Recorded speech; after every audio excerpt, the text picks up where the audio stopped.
घर से आवाज आ रही है, नंद घर आनंद भयो। तुरंत उसी घर की तरफ रुख बना लिया पूतना ने। आज देखो पूतना का विचार, पूतना का मस्तिष्क, पूतना की बुद्धि, ये सब कुछ मलिन है।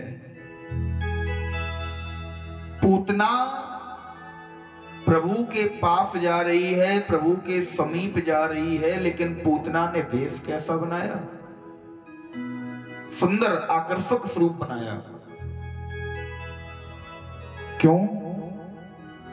एक बात सदैव याद रखना, इस संसार में दो प्रकार के व्यक्ति पाए जाते हैं, पहले सज्जन, दूसरे दुर्जन। सज्जन व्यक्तियों का क्या काम है माता? सज्जन व्यक्ति जो भी कार्य करता है उसी प्रकार से स्वरूप बनाता है, और दुर्जन व्यक्ति, पर दुर्जन व्यक्ति जो कार्य करेगा स्वरूप ठीक उसके विपरीत बनाएगा। पूतना जा रही है प्रभु के दर्शन करने, मन में इच्छा काय की है, मन में संकल्प क्या लेकर चल आई है मथुरा से? 2-4-6 दिन का जो भी कोई बालक होगा उसे मार डालेंगे, खा जाएंगे। काम करने आ रही है नीचता का, काम करने आ रही है बद का, मृत्यु का, और स्वरूप कैसा बनाया? बहुत सुंदर सा। जिस समय रावण जानकी मैया का हरण करने गया, रावण कार्य काय का करने जा रहा है? चोरी का, दुष्टता का, और स्वरूप काय का बनाया? साधु का। दुर्जन व्यक्ति जो कार्य करता है स्वरूप ठीक उसके विपरीत बनाता है।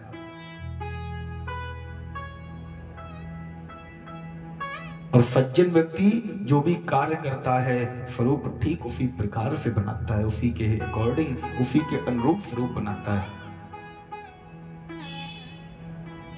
ये सुंदर स्वरूप लेकर पहुंची कहां? गोकुल में। जैसे ही गोकुल वासियों ने देखा, ब्रजवासियों ने देखा, अरे इतनी सुंदर कोई स्त्री चली आ रही है, मुझे लगता है नंद रानी की, यशोदा मैया की कोई सहेली होगी। किसी ने नहीं रोका, बिना किसी से पूछे ताछे, बिना किसी से बोले, ये सीधी पहुंच गई अंदर आंगन में। आज हमारे लाला सुंदर स्वर्ण के पालने में लेटे हुए हैं। छठवां दिन है, लाला के छठी का आज आयोजन है। सारे रिश्तेदार जो भी सुनता है, जो भी व्यक्ति सुनता है कि नंद बाबा के यहाँ बालक ने जन्म लिया है, बड़ा ही दिव्य, बड़ा ही सुंदर मनमोहक स्वरूप वाला बालक है, सभी दौड़े दौड़े चले आते हैं। ये पूतना पहुंची, सारे लोग लाला को अपनी अपनी गोद में लेकर आशीर्वाद दे रहे थे, लाला के दर्शन कर रहे थे। ये पूतना भी प्रभु के सामने जिस समय पहुंची तो महाराज रुचिर रूप बना है इसका। लेकिन हमारे परमात्मा से, हमारे माधव से क्या छिपा है? उसके सामने ये पूतना जा रही है, भले ही बद करने जा रही हो, स्वरूप कैसा बनाकर जा रही है? बोले महाराज बन ठन कर जा रही है। हमने उस दिन भी कहा था हमारा माधव अंदर का फोटोग्राफर है, उसे तुम्हारे स्वरूप से मतलब नहीं है, वो तो तुम्हारे अंदर मन की चादर को देखता है, तुम्हारे मन की चादर कितनी साफ है। महाराज उससे तुम्हारे बाहरी चादर से कोई मतलब नहीं है, उससे तो केवल उसके सामने जा रहे हो तो बाहरी अपने शरीर को सुंदर बनाकर जा रहे हो। अपने शरीर को वो तुम्हारी चाम की सुंदरता नहीं देखता, वो तुम्हारे शरीर की सुंदरता को नहीं देखता, वो तो मन की सुंदरता को देखता है। और मन का सुंदर कौन है? गोस्वामी बाबा लिखते हैं मन से सुंदर कौन होता है? सोई सुंदर सोई सुभग शरीरा जो छल छाड़े भजे रघुवीरा, सोई सुंदर सोई। वही सुंदर है जो तन से सुंदर हो, कोई फर्क नहीं पड़ता। तो सारे छलों को छोड़कर, सारे छद्मों को छोड़कर, सारे कपट को छोड़कर जो रघुवीर के ध्यान में, राम जी के ध्यान में लगा रहता है, वो वास्तविक सुंदर है। और मेरा माधव केवल यही सुंदरता देखता है। इसलिए माधव के पास जाओ तो केवल एक ही बड़ा सुंदर भाव हमारे भैया गाते, एक ही बात कहना माधव से कि हे प्रभु, इस मैली चादर को ओढ़ के कैसे हम आपके दरवाजे पर आए। इस तन रूपी मैली चादर को ओढ़कर बड़ा ही सुंदर भाव है। 2 मिनट गुनगुनाते हैं भैया के साथ।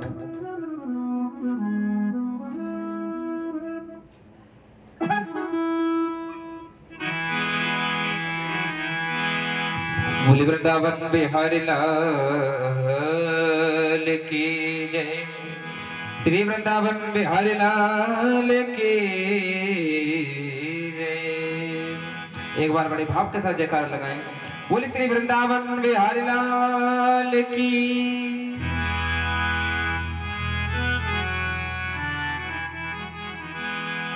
मैली चादर ओढ़ के कैसे, मैली चादर ओढ़ के कैसे द्वार तिहारे आऊं। मैली चादर ओढ़ के कैसे, मैली चादर ओढ़ के कैसे द्वार तिहारे आऊं। मैली चादर ओढ़ के कैसे, मैली चादर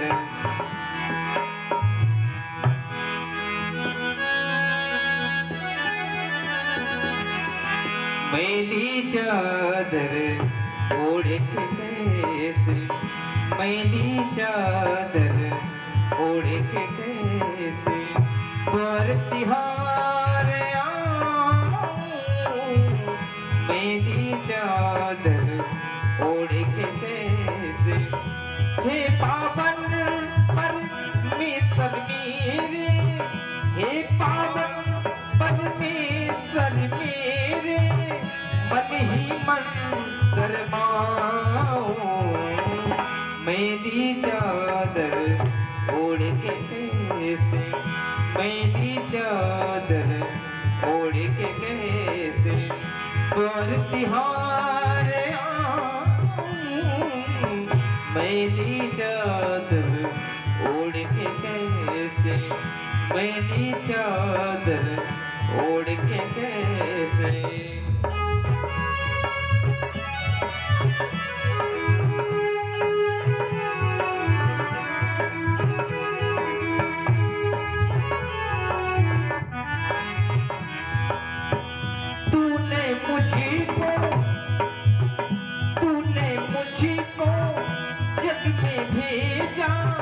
निर्मल देकर गाया, तूने मुझको जग में भेजा, निर्मल देकर गाया। आकर के संसार में मैंने, आकर के संसार में मैंने इसको दाग लगाया। जन्म जन्म की मैली चादर, जन्म जन्म की मैली चादर कैसे दाग छुड़ाऊं।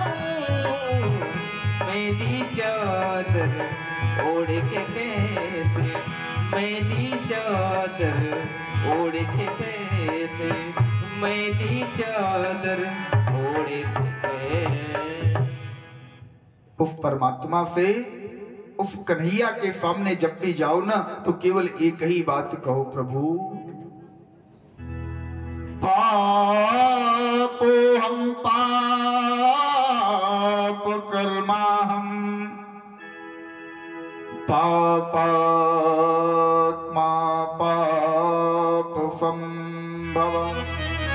प्रभु मैं पापी हूं, पापो हम पाप कर्मा हम, हर समय पाप करता रहता हूं। हे प्रभु मुझसे बड़ा कोई पापी नहीं है। इतने पाप करने के बाद मैं अपना ये चेहरा लेकर किस प्रकार आपके सामने आऊं प्रभु।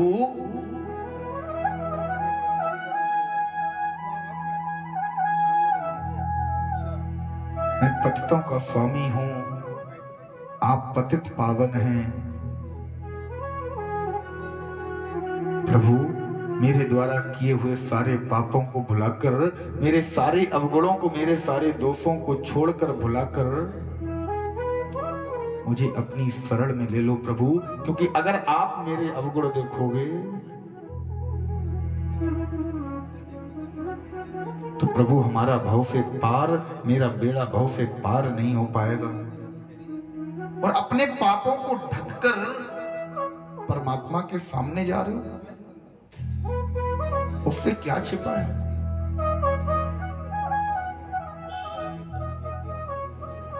गोस्वामी बाबा लिखते हैं, बिन पग चले सुने बिन काना, कर बिन कर्म करे विधिनाना।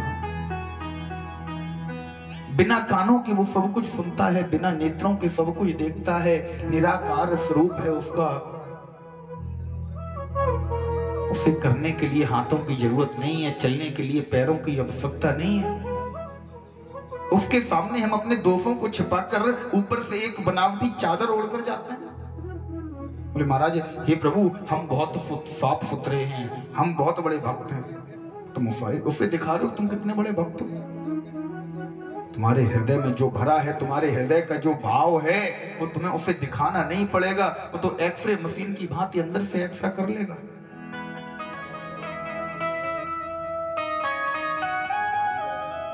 वो ये सांसारिक फोटोग्राफर नहीं है जो तुम्हारे अंदर कितना भी दुख भरा हो, फोटोग्राफर ने कह दिया भैया जी स्माइल, आपने स्माइल कर दी, उसने फोटो निकाल के दे दी, देखो कितने खुशी हो।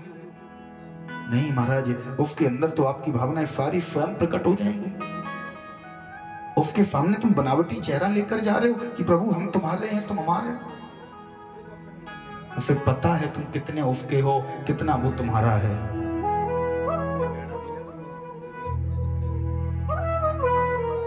पूतना जिस समय गई ना तो सुंदर सा स्वरूप बनाकर गई, सुंदर सा स्वरूप। प्रभु ने देखा और जैसे ही पूतना को देखा तो गोस्वामी महाराज श्री वेद व्यास जी महाराज लिखते हैं, निस्पीड्यमाना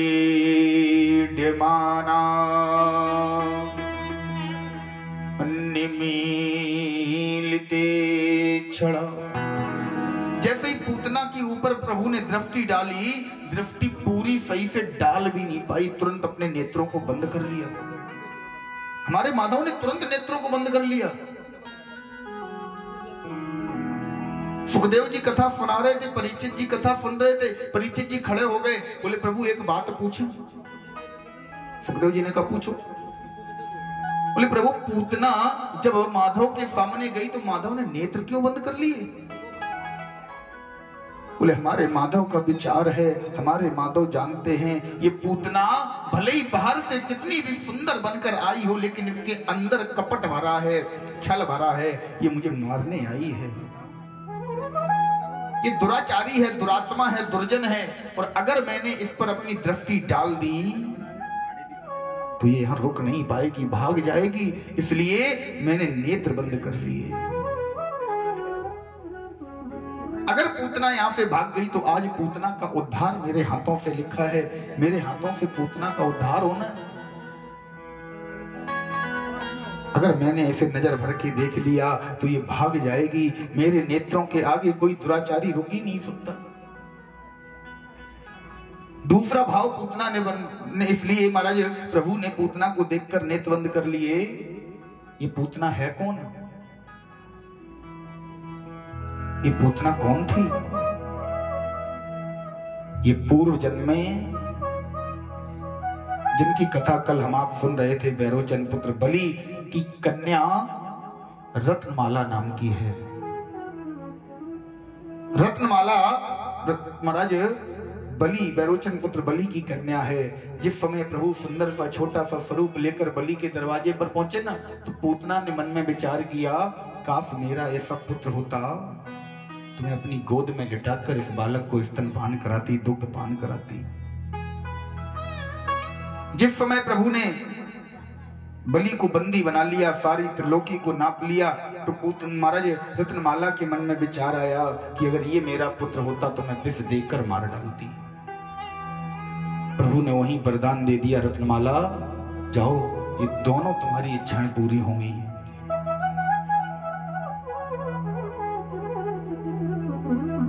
आज प्रभु ने जैसे ही पूतना सामने आई, प्रभु आंख बंद करके देख रहे हैं, ये पूतना कौन है, इसे मैंने कोई वरदान तो नहीं दिया। तुरंत समझ में आ गया, अरे ये पूतना मैया तो वही हैं जब हम कहां गए थे, राजा बलि के दरवाजे पर। तब इन्होंने मुझसे 2 वरदान मांगे थे, दोनों वरदानों को पूरा करने का आज समय आ गया है। लेकिन देखा तो महाराज ये पूतना जब गई है ना, तो अपने स्तनों पर कालकूट नाम का जहर लगाकर गई है। प्रभु ने विचार किया,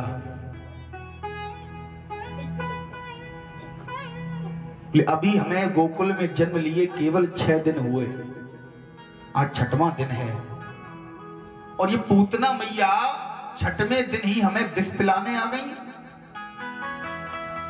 तुरंत भोले बाबा का ध्यान किया, नेत्र बंद कर लिए प्रभु ने, बोले देव देव महादेव भूतेश्वर भूत भावना देव देव महादेव। तुरंत नेत्र बंद करके भोले बाबा का ध्यान किया, बोले बाबा मैंने ब्रजमंडल में अवतार लिया, यहाँ पर यशोदा मैया का प्रेम पाने के लिए, माखन मिश्री कपला गऊओं का दुग्ध पीने के लिए, और ये देखो पूतना मैया ये आज महाराज 6वें दिन ही मुझे विष पिलाने आ गई। बाबा हमने तो कभी विष पियो ना है, हमने आज तक विष नहीं पिया, हमें विष पीने का एक्सपीरियंस भी नहीं है। बाबा ने कहा तो हम क्या करें, बोले बाबा ये आपने खूब किया है। बाबा तुरंत छोटा सा स्वरूप लेकर आओ, मेरे मुख में बैठ जाना, और जब तक विष का प्रभाव रहे उस विष को आप पीते जाना।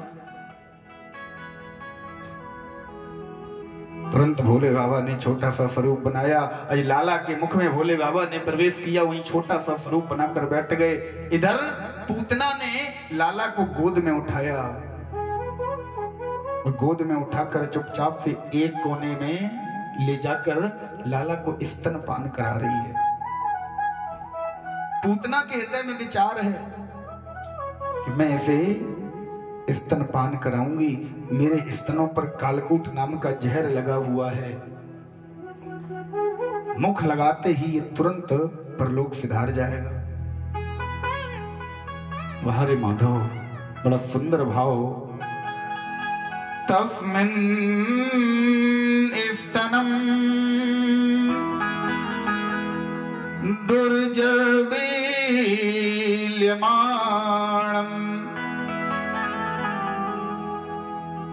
घोरांगमादाय निष्पीड्यमानम्। प्रभु ने आज पूतना को कसकर पकड़ लिया, गाढ़ं कराभ्याम, अपने हाथों से कसकर पूतना को कराभ्याम कसकर पकड़ लिया। निष्पीड्यमाना खिल जीव मर्मणि, पूतना को कसकर पकड़ा प्रभु ने, और महाराज जैसे ही विष पान करना प्रारंभ किया, भोले बाबा ने विष का जैसे ही अंश समाप्त हुआ, भोले बाबा प्रभु के मुख से निकलकर कैलाश पर पहुंच गए। बाबा ने कहा कन्हैया अब जाऊं? बोले बाबा हाँ अब जाओ, अब मेरा काम है।